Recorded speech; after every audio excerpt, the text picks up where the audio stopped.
Welcome. My name is Chef Faith. I love baking. I love to cook. I just love anything that has to do with food. So I'm glad you joined this class. And in this class, I'm going to be putting you through stage by stage and with the videos to help you to learn fast. So baking is not difficult, but it's difficult when there is nobody to put you through.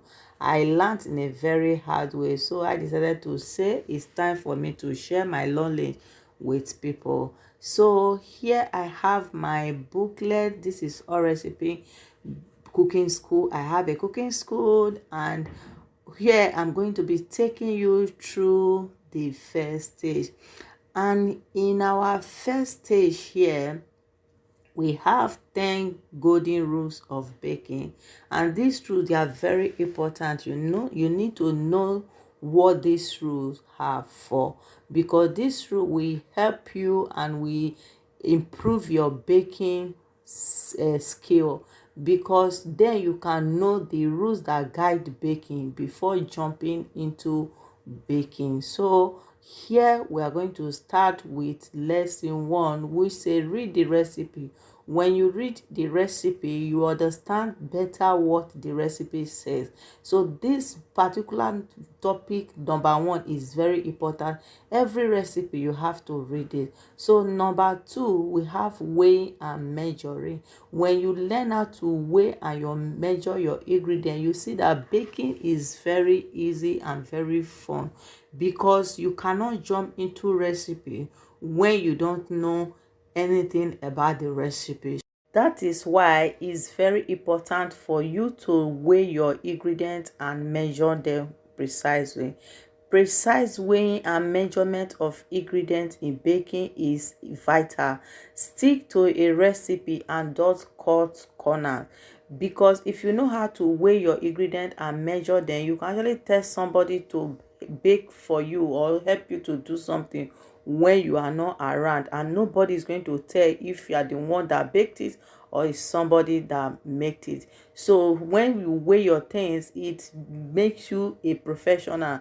You have to learn how to weigh that. So number 3, get in line.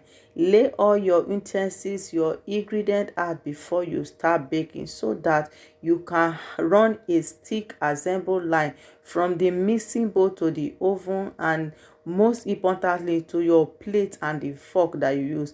At this point, it's also a good idea to make sure that your hands and surface is very clean.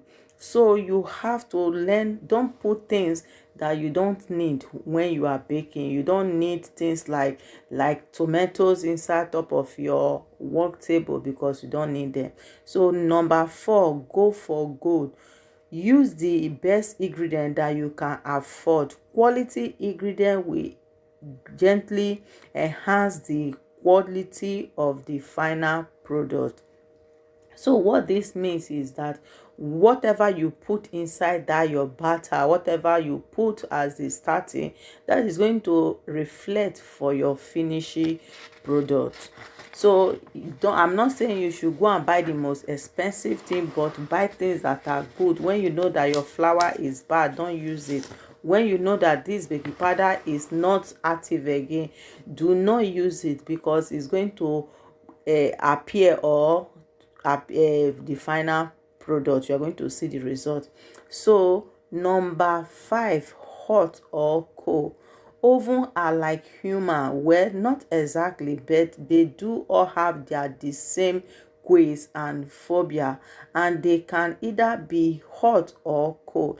If you think your oven might be overreading, buy a thermometer. Oven thermometer is very good, because you get accurate baking every time.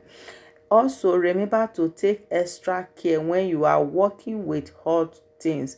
Always use oven glove or kitchen towel transporting your hot or your cold things or your train. So it's very, very important. So another rule here, we have the number 6. Prepare your tin or tray properly. So because what does this mean? If the recipe instructs you to grease and flour the tin or your pan. Do you understand? Because or scraping a cake off of the bottom of your cake pan is not a fun thing. Like, you waste all your time and bake, and your cake is now stuck to your bottom pan. You just have not to scrape it, and it's not for fun, so you don't do that. So number 7, 5 minutes is all you need. So why am I saying this? Creaming butter and sugar takes only 5 minutes. It becomes light and fluffy in texture and lighter in color than when you started out. So but if you are using hand to mix it, it's going to take more than 5 minutes. But if you are using your hand whisk or your stand mixer, 5 minutes is all you need, because it's going to give you that lightness and fluffiness. So number 8 is check for doneness. Always start with shortest recommended baking time. A sliced munch cake is always better than overdone one. Do not open your oven until at least the minimum time have elapsed. So the head temperature and the circulation of your oven can collapse the whole cake. If opening your oven during the bake time, so it can make it fall. So number 9, keep eye on the clock. Keeping eye on the clock is very good. Losing a track of time can make a difference between a beautiful hairy cake and a tough one, overdone and over baked cake. Don't waste all your hard work in vain, because putting it on oven, then you now forgot that there is something you put there. If it's going to happen that way, just make sure you have a timer that can remind you, so that every time. The reason you see the video that my talking and the demonstration is not going straight is because the sound was so much with my generator, so I have to now use my mouth to do it after the video. So pardon me for that.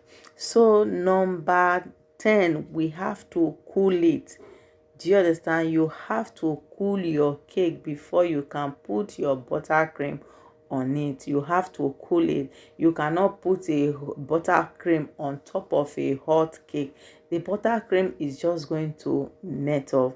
So cooling it is a good way. That is why you have the cooling rack, because those ones, they can circulate air every around it. So if you don't cool a cake properly before you ice it, you can end up with a soup of buttercream all over the kitchen corner. So not pretty. That is not very good. So those are the things you need to check out. Now that we know this rule, it's time for us to go to the next class to learn the baking tools that we use.